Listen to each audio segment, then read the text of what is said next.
Hello, everyone. Welcome to another beautiful one with Just Books with Marie.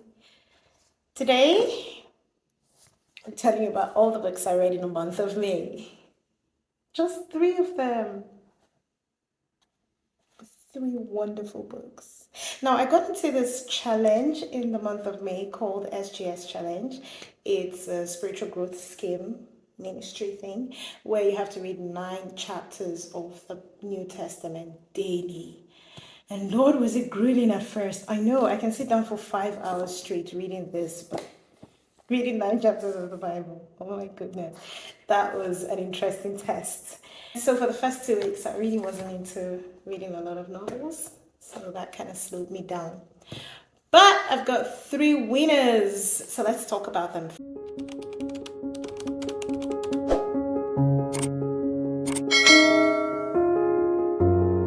First, we've got Nearly All the Men in Lagos Are Mad by Damilare Kuku.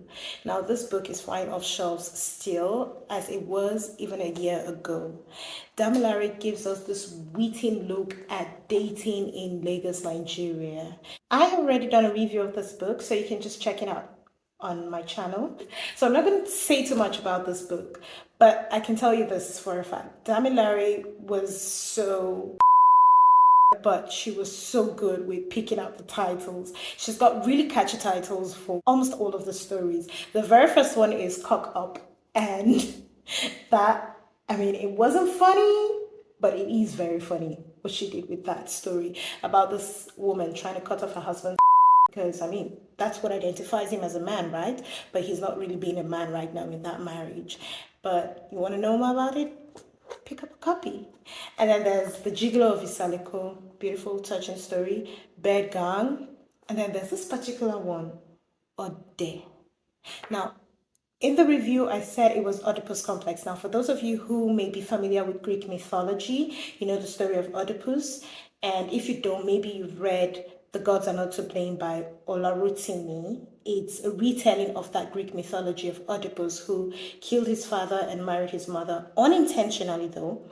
And so Sigmund Freud came up with this psychoanalytical term called Oedipus complex, trying to describe where children have this really protective and possessive relationship with parents of the opposite sex. So for the men, when you have a male child and its mother, it's called Oedipus complex. And when it's a female child and her father, it's called Electra complex. Now, Damilare does something really interesting here.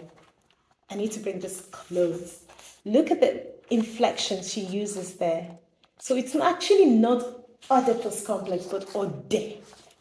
Ode, past complex. After taking note of this, I kind of understand why she used the word Ode. I mean, this is the story of Jide, who is dating a mama's boy.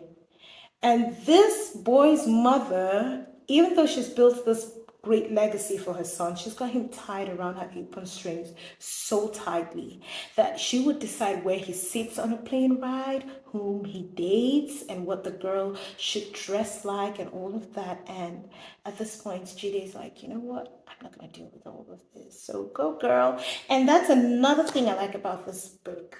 All of the women somehow take back their power.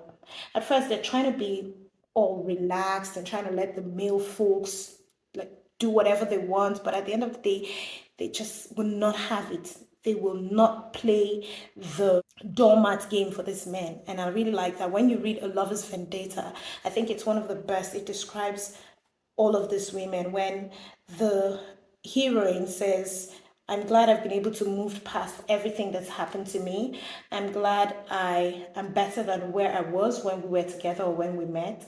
And it just summarizes all of the women in this book.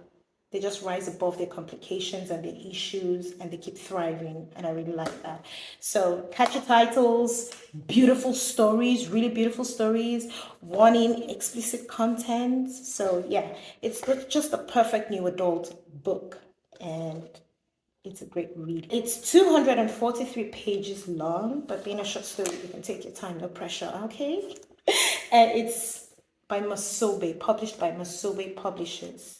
I'm going to rate it a 4.5 star, almost a 5 star, but because it's a collection of short stories, I'm not going to give it a 5 star. But still, it's a great read and highly recommended for every and anybody. Very entertaining and wittingly told too. So that's that. Next is A Court of Thorns and Roses. Yay for me! It's not Nigerian, it's not African. It's by Sarah J. Maas. Now, I didn't intentionally pick up this book. I went out looking for a book by Colin Hoover. I had a few in mind I want to pick up, but none of the books I wanted were available at the time I went to pick it up. So I just picked this, A Court of Thorns and Roses, and it's the first in a collection of 5. Now, this particular book here tells the story of Pharaoh who falls in love with a fairy. Now, the backstory, I'm going to see how short I can make this. The backstory is the world is divided into the human world and the fairy world, Prython. And they have this wall they've built to separate them because the humans used to be slaves to the Prythons, right?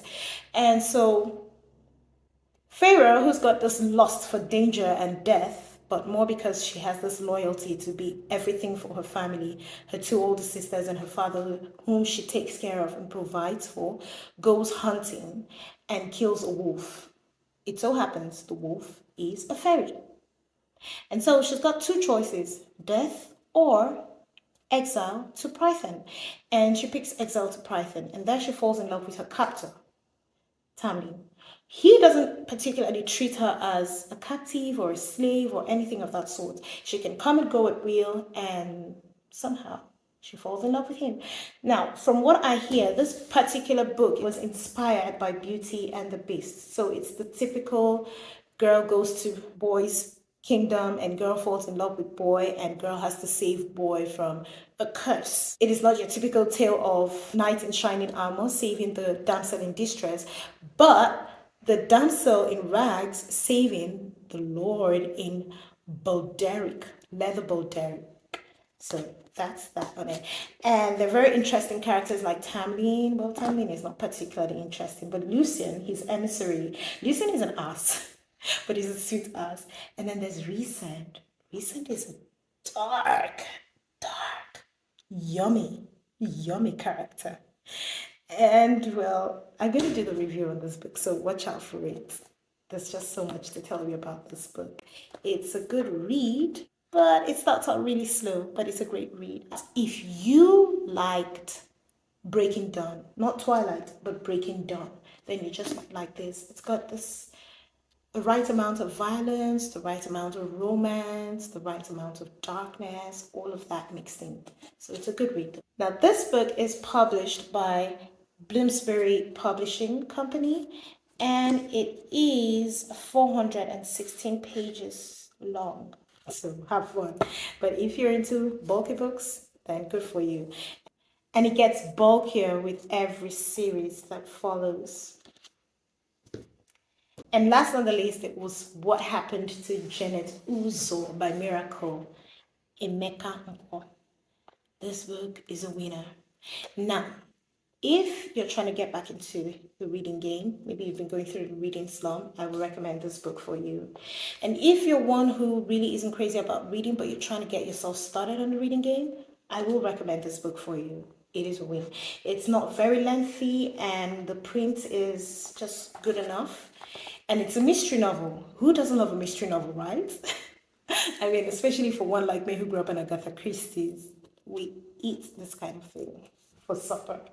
So this particular book tells the story of Pamela and Ebere, 2 friends who are still trying to get over the death of their very good friend Janet. Well, Pamela is trying to do it gently, trying to softly forget Janet. Ebere, on the other hand, has this conspiracy theory that Janet did not just die a natural death, but was murdered. And she even has a lot to back up her points. It gets so bad that her parents have her see a shrink. At this point, Pamela is ready to call it quits with Ebere and just end this whole friendship. But something scary happens to her, and she realizes maybe it's time to actually believe Ebere. And so, with Ebere's help and two other friends of theirs, two other classmates, Ichi and Dan, they go into this sleuthing game trying to find out what happened to Iberi. And they have to do this in time before one of them or both of them actually meet a sinister end. So you've got a lot of drama going on here. And what I like about this book is it's got so many interesting details going on. I particularly like the whole parent-children relationship. On one hand, you've got this really strict, religious parents, and then you've got the protective but not so strict parent, and then you've got the really cool parent, and then you've got the other okay kind of parents, and you see how these children are able to relate. You've got the mentally disturbed parent who's raising a very disturbed child, and all of that plays a role in the characters of the children. And I really like that. I also liked how the whole puppy love played out. It took me back to the secondary school days and how you think, oh, I have a crush on that, and oh no, I think I have a crush on this, and all that kind of thing. So yeah, you might just take you back in time for those of us who are oldies. And for those of you who are young, you're going to be reliving some things, but it's a great book. So watch out for the review coming soon. You'll surely enjoy it. It's going to be a short one, honestly, just as short and detailed as this book is. You know what's interesting? As little as this book is, there's so much details, so many things wrapped up in one, so many themes in this little here book. But still, that doesn't take away from the fact that this book is good to read. Good. I kid you not, really good to read. And what's best, you can read this at one sitting if you want to. Again, it is by Masobe Publishers, and it is 234 pages long, but not fine print. So yay, good for you. So those are all the books I read in the month of May, and they're all winners. I will rate this a 4-star. I love it. This, I'm going for a 3.5.